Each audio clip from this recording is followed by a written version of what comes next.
বিসমিল্লাহির রহমানির রহিম। সুপ্রিয় শিক্ষার্থী সবাই কেমন আছেন? আমি বনশ্রী ন্যাশনাল আইডিয়াল স্কুলের গণিতের শিক্ষক আমিরুল আলম। বনশ্রী ন্যাশনাল আইডিয়াল কর্তৃক আয়োজিত বিএনআইএস হোম স্কুলের পক্ষ থেকে আপনাদের সবাইকে আবারও শুভেচ্ছা ও স্বাগতম।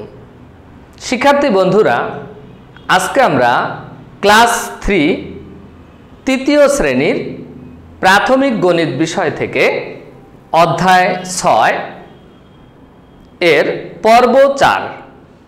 আমার এর আগে 3টি ক্লাস হয়েছে, আজকে আমার 4 নাম্বার ক্লাস। তোমাদের মোট ক্লাস নং 11। তো আমরা আজকে এই অধ্যায় 6 তোমাদের বইয়ের 72 পৃষ্ঠা।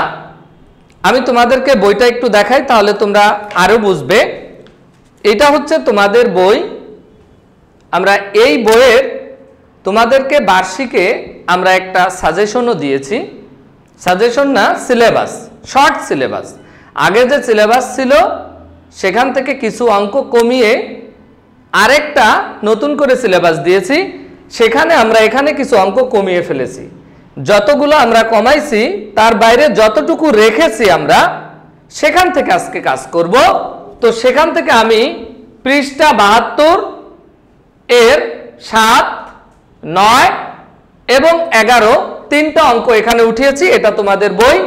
তোমরা যখন এইটা করতে যাবে তখন এই বইটা সুন্দর করে বের করবে। আমি এর জন্য পৃষ্ঠাটা লিখে রেখেছি, তোমার যেন খুঁজতে কষ্ট না হয়। তো চলো আমরা স্টার্ট করি আজকে আমাদের কাজ। প্রথমে 7 নাম্বার অঙ্ক দেখো।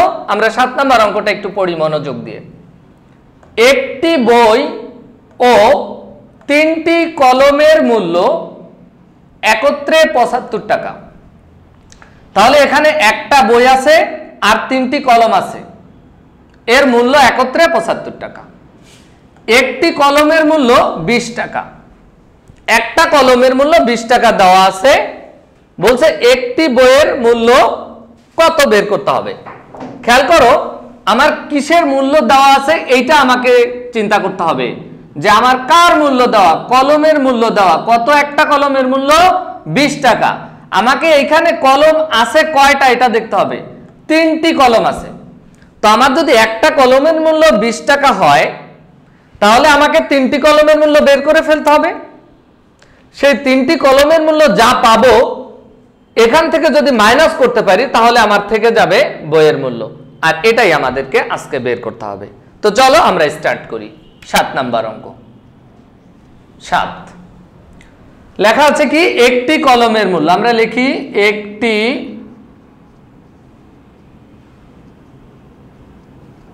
কলমের মূল্য 20 টাকা। কয়টি কলম আছে? 3টি। তাহলে আমরা 3টি কলমের মূল্য বের করে ফেলি। 3টি কলমের মূল্য 20 গুণ 3। কেন? একটি কলমের মূল্য যদি 20 টাকা হয়, 3টি কলমের মূল্য অবশ্যই কি হবে? বেশি হবে। সেজন্য আমরা গুণ করলাম। 3 গুণ 20 টাকা, 3 দুগুণী 6, 60 টাকা আমরা পেয়ে গেলাম। 3টি কলমের মূল্য। খেয়াল করো, একটি বই ও 3টি কলমের মূল্য তো আমরা 75 টাকা পেয়েছি। এখন কিন্তু 3টি কলমের মূল্য পেয়ে গেলাম 60 টাকা।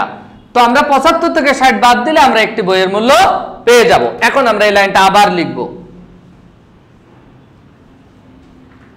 একটি বই ও 3টি কলমের মূল্য 75 টাকা। এইখানে পেয়েছে 3টি কলমের মূল্য 60 টাকা। সুতরাং আমরা সরাসরি এটাতে এটা বিয়োগ করলে একটি বইয়ের মূল্য পেয়ে যাব।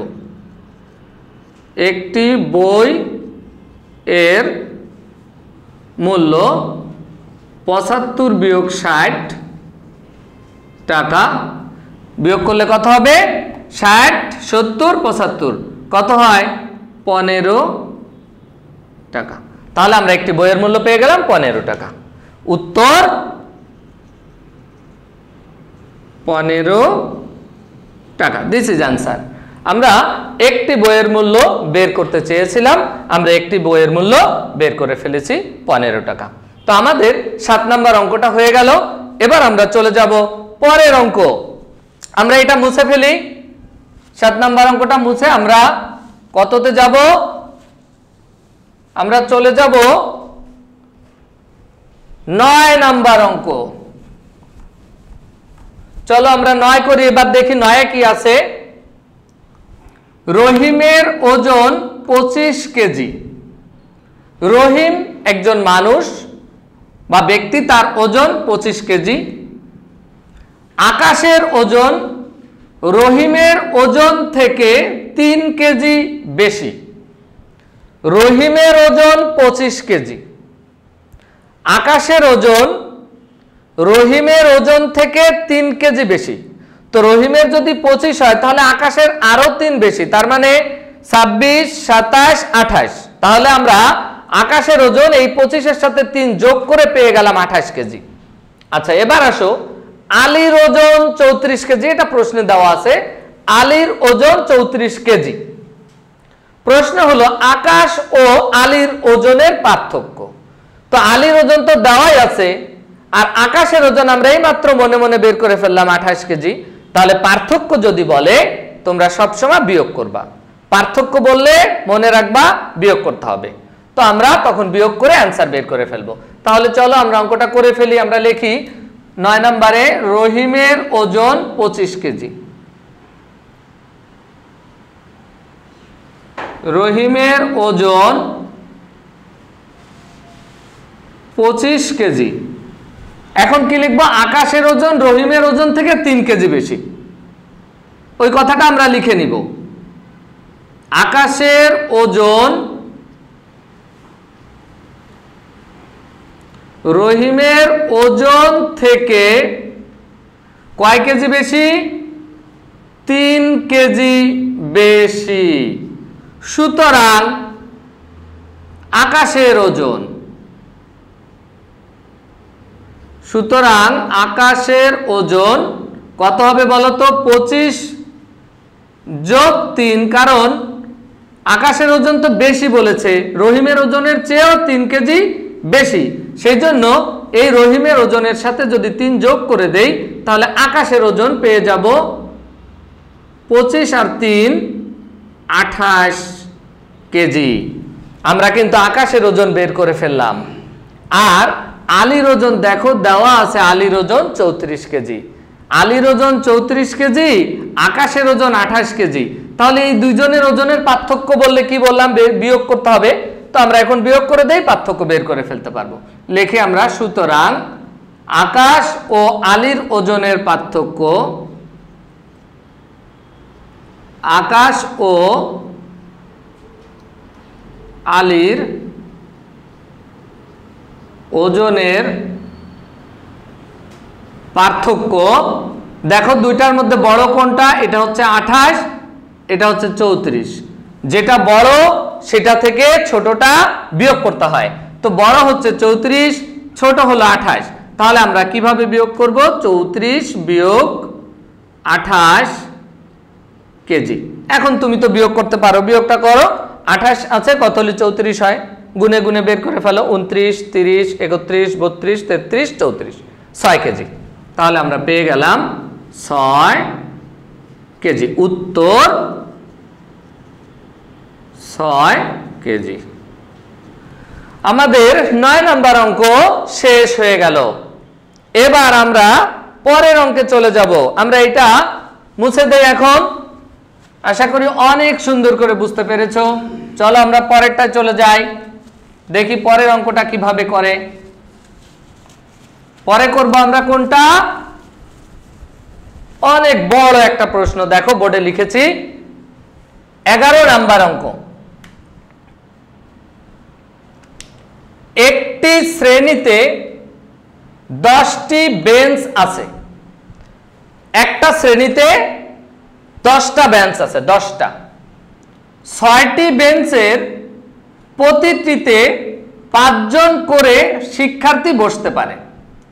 6টি বেঞ্চ, 10টা ছিল, বেঞ্চ আছে 10টা। এর থেকে 6টা বেঞ্চের প্রত্যেকটায় 5 জন করে বসে। হিসাব করে দেখো, একটা বেঞ্চে যদি 5 জন করে বসে তাহলে 6টা বেঞ্চে অবশ্যই অনেক বেশি বসবে। দ্যাট ইজ 5 গুণ 6, 5 ছক 30 জন বসবে। তাহলে 6টি বেঞ্চের প্রত্যেকটিতে 5 জন করে যদি বসে, 5 ছক 30 জন বসতেছে 6টি বেঞ্চে, গেল একটা পার্ট 30 জন, মনে রাখো। এবার বলছে বাকি 4টি বেঞ্চের, বাকি থাকলো 4টি বেঞ্চ, কারণ 6টি তো এখানে চলে গেল, 10 থেকে 6টি বেঞ্চ চলে গেল, এখানে 30 জন বসছে, আর বাকি বেঞ্চ থাকলো 4টি। এই বলছে বাকি 4টি বেঞ্চের প্রতিটিতে 4 জন করে বসে। তাহলে এখানে 4টি বেঞ্চ বাকি আছে, এর প্রত্যেকটায় 4 জন করে বসে। তাহলে আমরা একটি বেঞ্চে যদি 4 জন বসে, 4টি বেঞ্চে কত হবে? 4 গুণ 4 16 জন। এর আগে ছিল কয়জন? 30 জন, আর এখন পেলাম কয়জন? 16 জন। তাহলে এই মোট যদি যোগ করে দেই আমরা পেয়ে যাব 10টি বেঞ্চে মোট কয়জন বসতে পারে, আমাদের উত্তর হয়ে যাবে। চলো আমরা স্টার্ট করি। আমরা প্রথমে লিখি একটি বেঞ্চে বসতে পারে 5 জন, সুতরাং 6টি বেঞ্চে বসতে পারে। এই 11 নাম্বার অঙ্ক এখান থেকে স্টার্ট করি। এটা 11 তুমি মনে করো, এখান থেকে শুরু করেছি। একটি বেঞ্চে বসতে পারে 5 জন, সুতরাং প্রথম ক্ষেত্রে কয়টি বেঞ্চ? 6টি বেঞ্চে বসতে পারবে, 6টি বেঞ্চে বসতে পারে 5 গুণ এই যে এখানে এটা 6, তাহলে কয়জন পেয়ে গেলাম? 5 ছক 30 জন পেয়ে গেলাম। এটা হচ্ছে প্রথম কন্ডিশনে 6টি বেঞ্চে 30 জন বসে। আবার লিখবো আবার দ্বিতীয় কন্ডিশনে বাকি যে 4টি বেঞ্চ, 4টি বেঞ্চের একটি বেঞ্চে 4 জন করে বসে, তাহলে আবার লিখবো একটি বেঞ্চে বসতে পারে 4 জন, সুতরাং 4টি বেঞ্চে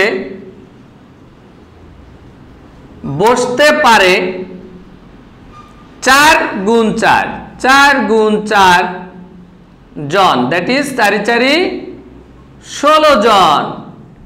দেখো আমরা এর আগে 6টি বেঞ্চে পেয়েছি কয়জন বসে?